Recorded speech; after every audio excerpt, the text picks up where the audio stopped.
I don't know what to tell you. It's all in level 2. Obvious. Probably heard people talk like that before, especially the trading community. Level 2. What the heck is it? And then how do we even use that to our advantage in our own trading? That is what this video is going to be all about. So first things first, what is a level 2? A level 2, think of it as an inside view, right? We look right now at a chart. Got to pull up a chart on the screen. This is Tesla. And you think to yourself, okay, cool, Tesla's chart. Great, like support, resistance, I can draw some lines. I can throw in some moving averages. I can throw in some indicators, whatever I want to do. I can throw in some technical signals, whatever I want to do.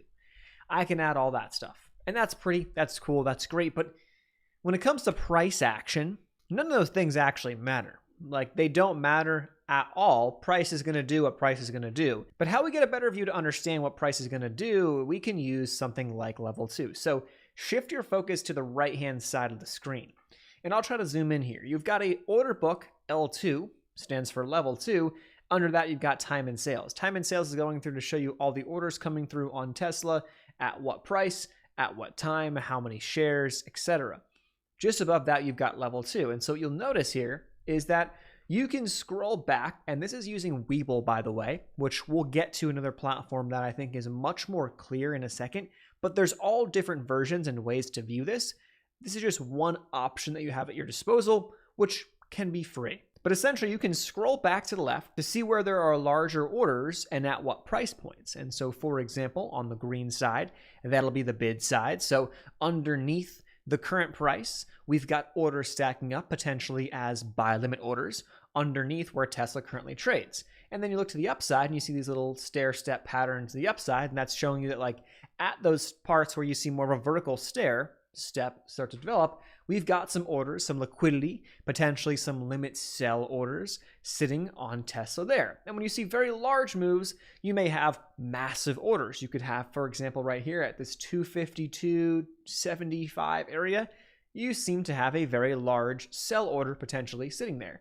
And down here, you can now see that 246.25, 246.20 or so, you've got some big buyers stacking up. And so that's what level 2 is showing you. Now, you may look below that and say, screw the visual, I'm going to look down here and I'm actually going to bring this down and fully expose it. And what you'll see is that you can see kind of the same thing, and you'll see the size of the order stacking up and at what price on both the bid and the ask. And that can move more dramatically at market open and market close. And so it might not be as useful during those times, but as the day progresses, it might be nice to come in and start to understand where the buyers and sellers may be stacking up, where a lot of orders are stacking up, and then use that information to draw those areas of support and resistance on your charts. It might be a little more useful because you might even see cleaner price action once one of these big levels breaks down or breaks out. For example, if Tesla started to break down underneath or down to some of these price points, and it started to break down, and you all of a sudden started seeing those buy orders get taken through or those limit orders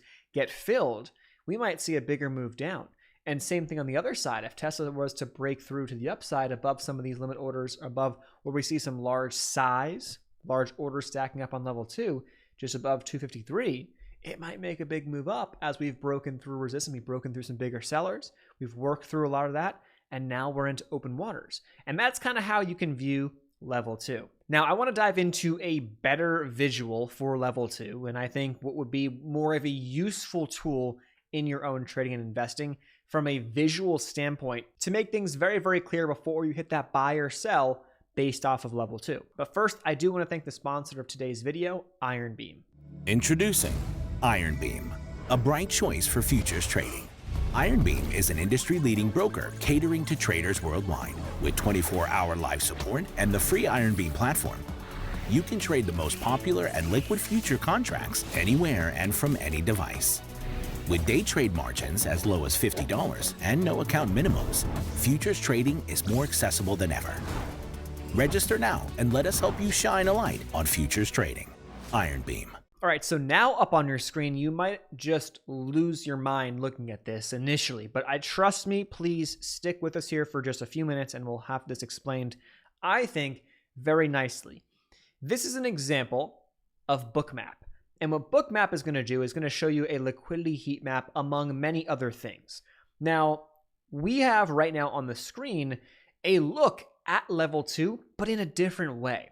So you'll see a very, very similar situation where we have these darker shadings, okay? These deeper blues, there's not a lot of liquidity, not a lot of orders stacking up there. But where we have these yellows, oranges, even reds, even darker reds, that's where you're going to see more liquidity, more orders stacking up, potentially limit orders on the buy side, limit orders on the sell side, could be stop limits, could be more than that, but you get a really good understanding to see where we could see some interesting action. You want to watch how price responds at those levels.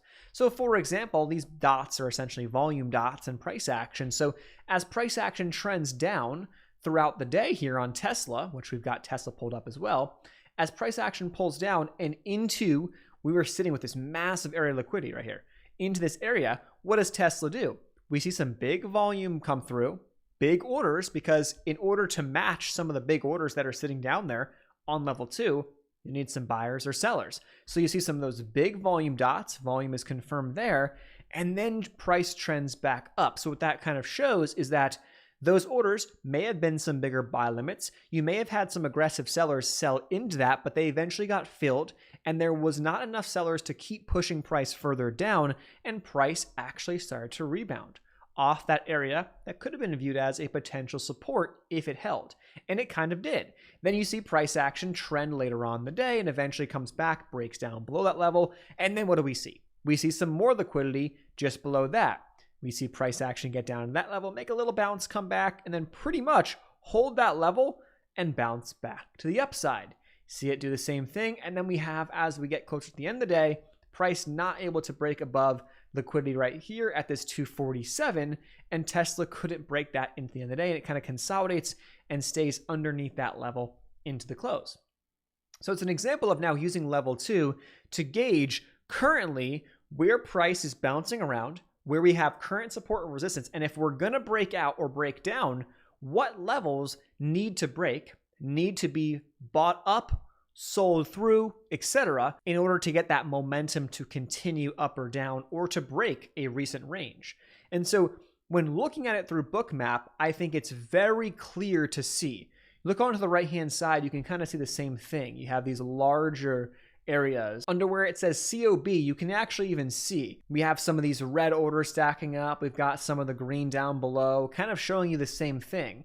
And so it's just different ways to visualize where orders are stacking up, where liquidity stacks up, and then what levels we would need to break out or break below to see more continuous and more momentum-based price action into uncharted territory, if you will, until new orders stack up and new sellers or new buyers enter the market or put their orders in underneath the market or above the current market price. So again, this platform is bookmap. We used Webull before. There's a lot of resources, a lot of platforms that you can use, some free, some paid.